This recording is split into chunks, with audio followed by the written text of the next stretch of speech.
The bench was old, the kind that creaked a little when you leaned back too far, its paint long chipped away by the years and the weather. Every morning at exactly 9, I sat there with a cup of coffee that had long since cooled by the time anyone passed by. Most people didn't notice me. To them, I was just another lonely old man, feeding crumbs to pigeons and watching time slip quietly between his fingers.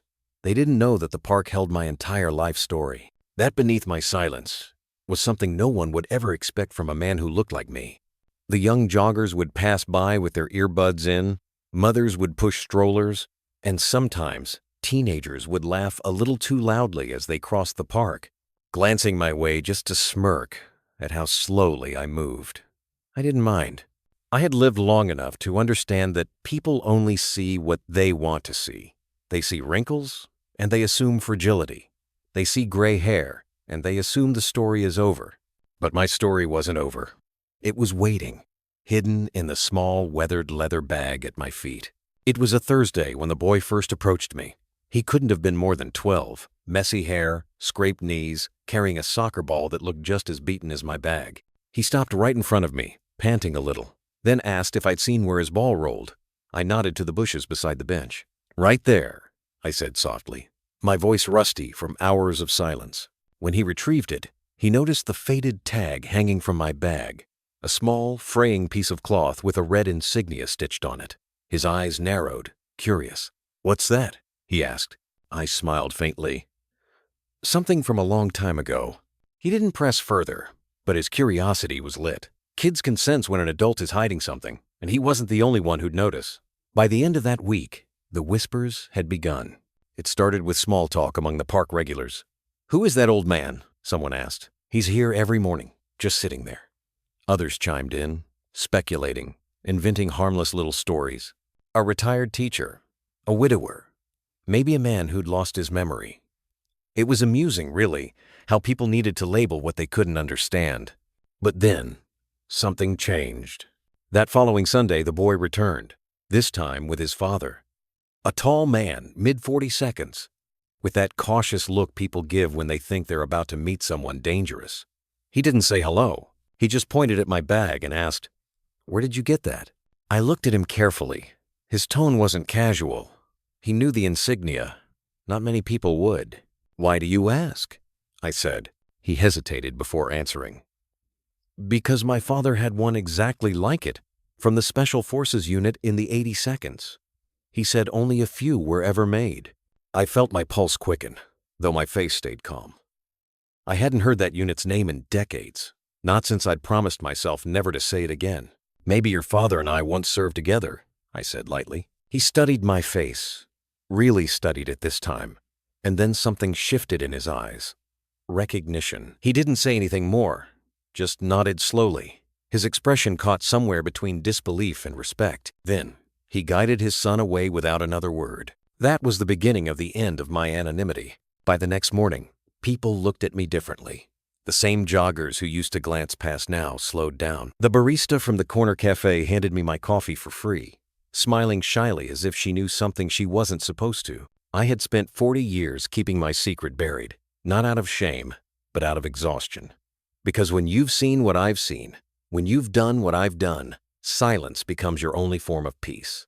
That night, as I sat on my bench watching the city lights flicker against the dark sky, I felt the past creeping back, like a tide I could no longer hold back.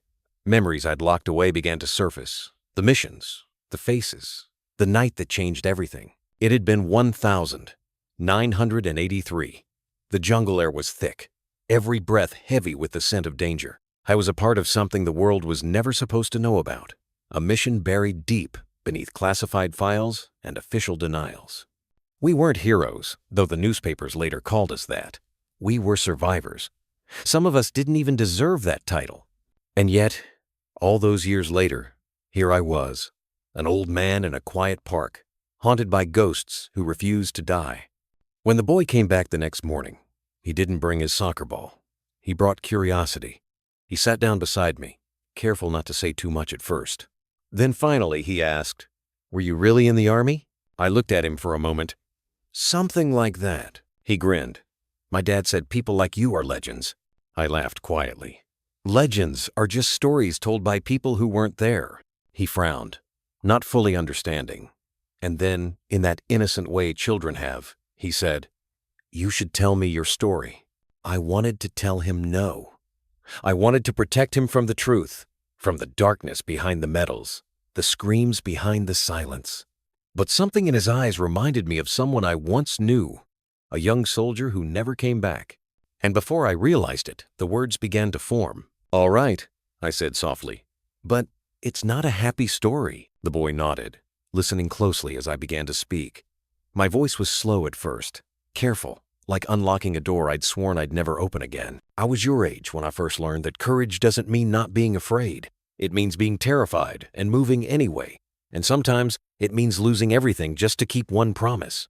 He leaned in, wide-eyed.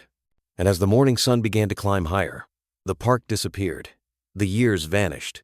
It was as if time itself had turned back to the moment my life changed forever. I nodded toward the boy, my hands trembling slightly as I set my coffee aside.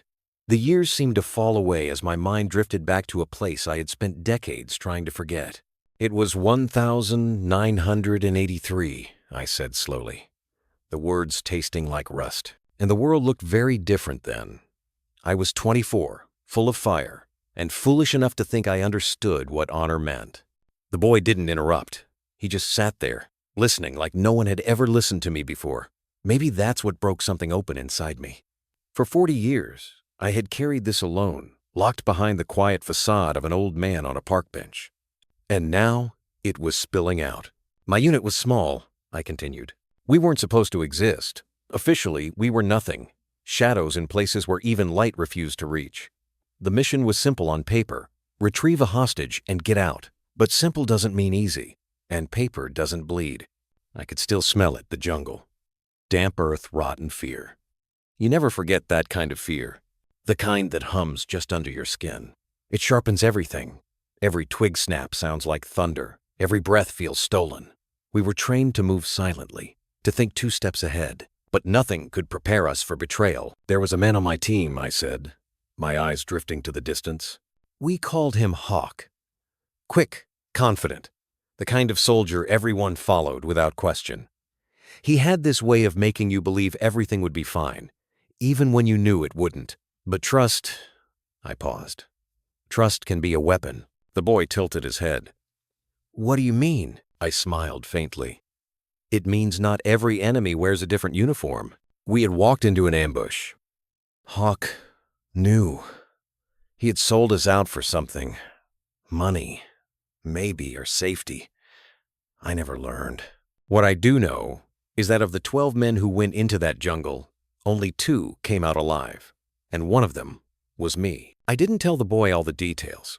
He didn't need to know about the sounds, the fire, or how silence afterward could be louder than explosions. What I did tell him was this. That day, I stopped being a soldier. Not because I quit, but because something inside me broke and I didn't know how to fix it. He looked down, the weight of my words sinking in, even if he didn't fully understand. "So you left?" he asked. "I disappeared," I replied. "They called it retirement. I called it penance. I had come back to a country that didn't know my name. No medals, no welcome home, just a quiet return to a life that didn't fit anymore. I tried everything. Jobs, relationships, cities. But no matter where I went, the ghosts followed. Eventually, I stopped running and settled here. In this town, on this bench. The park became my refuge. Watching life move around me without needing to be part of it, that was peace, in its own strange way." The boy's eyes flickered toward my bag again. "Is that why you keep that thing with you, the bag?" I nodded. "It's the only piece of that world I kept. Inside it are the names of the men we lost. Every year, on the anniversary of that mission, I open it, read their names, and remember." He was quiet for a long moment before whispering, "That's really sad." "It's life," I said gently. "Sadness teaches you to see what happiness really means. Without it, you'd never understand how precious peace can be." A gust of wind rustled the trees, scattering leaves across the path. I watched them swirl like fragments of memory, each one a piece of something that once was. Then the boy asked the question I hadn't expected. "If you could go back, Would you change what happened? I took a long breath, feeling the ache in my chest that never quite went away. I used to ask myself that every day. But the truth is, no. Because if I hadn't gone through it, I wouldn't have become who I am. I wouldn't have understood the value of quiet. I wouldn't know how to appreciate a sunrise, or a stranger's kindness, or even this conversation. He smiled a little, and I saw a flicker of something. Maybe admiration, maybe empathy. Whatever it was, it warmed a part of me that had been cold for far too long. Just then, I noticed a familiar figure approaching. His father. The same man from before, the one who'd recognized the insignia. He looked different now, softer, almost humble. He stopped a few feet away and said, "You were in the 7th Recon Unit, weren't you?" My heart skipped. He knew. "Yes," I replied quietly. "A long time ago," he nodded. "My father used to tell stories about a man in his unit. Said he owed him his life." I froze. "What was your father's name?" "Major Daniel Mercer," he said. The name hit me like a ghost stepping out of the past. Daniel Mercer. I hadn't heard it spoken aloud in 40 years. I closed my eyes for a moment. "Your father was a good man," I said softly. "Brave. I remember the day I pulled him out of a river after the ambush." His eyes widened. "Then it was you. You're the one who saved him." I shook my head. "No, he saved me. He gave me a reason to keep going." The man swallowed hard, clearly moved. "He talked about you until the day he died. He said you disappeared without a trace. I never thought I'd find you sitting here." There was silence, heavy, but not uncomfortable. The kind that carried respect. The kind that didn't need words. He extended his hand. "Thank you for what you did." I hesitated before taking it. My grip was weak, but steady.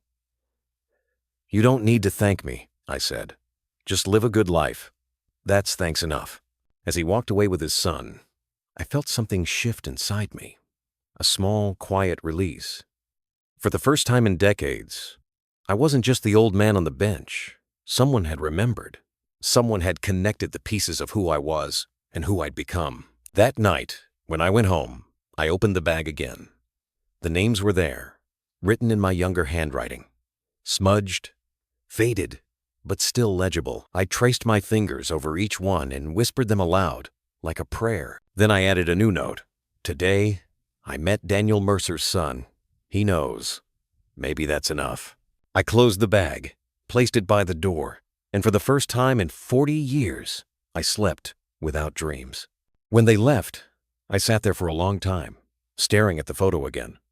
The faces in it were frozen in time, untouched by regret or age. For years, I had thought I was the last one keeping their memory alive. But now, I knew that wasn't true. They lived on, in the stories told by Daniel Mercer, in his son, and now in his grandson's notebook. As the sun dipped lower, I decided to do something I hadn't done in years. I got up from the bench and walked toward the community center across the park. Inside, there was a small bulletin board cluttered with flyers, piano lessons, lost pets, local clubs. I found one that caught my eye. Veteran Support Group, every Wednesday, 6 p.m. I stood there for a minute, debating with myself. The old fear crept in, the one that told me I didn't belong anywhere anymore. But another voice, quieter yet stronger, whispered, "Maybe it's time." That evening, I went back home and opened the bag again. The names stared up at me, as they always did, but for the first time, I didn't just feel loss. I felt purpose. I picked up a pen and wrote beneath them, "Tomorrow, I'll speak their names aloud, not just to remember, but to share." The next day, I arrived early to the community center. A handful of people were already there, men and women my age, some younger, each carrying their own invisible weight. They welcomed me with quiet nods. When it was my turn to speak, I hesitated, feeling that familiar tremor in my chest. But then I thought of Daniel Mercer, of his son, of that little boy writing my name in his notebook. I took a deep breath and began. "I'm not sure where to start," I said. "But I suppose the beginning is as good a place as any." And then I told them, not everything, not all the pain, but enough. Enough for them to understand that they weren't alone. As I spoke, I could see it in their faces, that recognition, that shared understanding only those who've carried the same kind of silence can give. Afterward, a man came up to me and said, "You should speak more often." You've got a way of turning pain into something people can hold." I smiled. "Maybe I've had enough practice," I replied. That night, as I walked home under the streetlights, I felt something I hadn't felt in a long time. Pride. Not for what I had done, but for what I had survived. When I reached my door, I paused, looking back toward the park. The bench was barely visible in the distance, but I could still see its outline, the place where my past had found me again. For 40 years, I'd been hiding a secret. But now, I realized, maybe it wasn't a burden anymore. Maybe it was a story. One worth telling. One that could still change something, even now. And so, I decided I would keep coming back, not just to the park, but to life itself. Because sometimes, being found doesn't mean being discovered. It means finally letting yourself be seen. That night, I couldn't sleep. The memories kept circling back, sharper now, clearer somehow. It was as if speaking them aloud had unlocked something I'd kept buried for too long. I sat at my kitchen table with the photo beside me, the faint light from the lamp spilling over those familiar faces. One by one, I whispered their names, not like a prayer, but like a promise finally kept. It felt strange at first, but comforting too. I had spent so many years trying to forget, thinking that silence was strength. But the truth was, silence had only made the ghosts louder. By dawn, I made up my mind. I packed my bag again, but this time it wasn't just filled with the past. I tucked in the photo, the notebook the little boy had left behind, and a few old medals that had gathered dust in a drawer. I didn't know exactly what I was going to do, only that I couldn't keep living like a shadow. When I arrived at the park that morning, the sun was warm and golden. People greeted me now. It was funny. For years, I had sat in that same place and gone unnoticed, invisible. Now, a few smiles, a wave, even a "Good morning, sir." It was amazing how quickly the world could change once you decided to step back into it. A few days later, I got a letter. Real paper, not email. My hands trembled slightly as I unfolded it. It was from Daniel's son. He wrote that his family had been talking about me ever since we met. They wanted to know if I'd be willing to come to a small gathering, a kind of memorial they held every year to honor veterans who'd served with his father. I sat there reading the letter over and over. My first instinct was to decline. The idea of facing all those faces, or worse, their questions, terrified me. But another part of me, the part that had spent decades sitting on that bench, realized that this might be what I'd been waiting for all along. So I wrote back, "Yes, I'll be there." When the day came, I dressed carefully. Pressed shirt, old brown jacket, the same one I'd worn the day I came home from the war. The buttons were a little loose, the fabric worn, but it felt right. I took the train out to a small town on the edge of the city. The station was quiet, and as I stepped onto the platform, I could smell pine in the air. The gathering was at a community hall, simple, wooden, filled with laughter and the hum of old stories being retold. When I walked in, the room fell silent for a moment. Then someone said softly, "That's him." Daniel's son walked over and hugged me. Not a polite handshake, but a real hug, one that spoke of gratitude passed down through generations. "You made it," he said, smiling. "I did," I replied, my voice rough. They showed me around, introduced me to others who'd served in different wars, different battles, each carrying their own version of the same story. I listened more than I spoke, though now and then someone would ask me to share a memory. When I finally did, I told them about the night of the ambush, not the gunfire or the fear, but what came after. The quiet, the decision to walk away, to live when others couldn't. For years, I'd carried that as guilt, but as I spoke, I saw something in their eyes, understanding, compassion. "You did what you had to do," one woman said gently. "Sometimes surviving is the bravest thing." Her words sank deep. For so long, I had believed survival was a kind of failure, a betrayal of those who hadn't made it. But maybe she was right.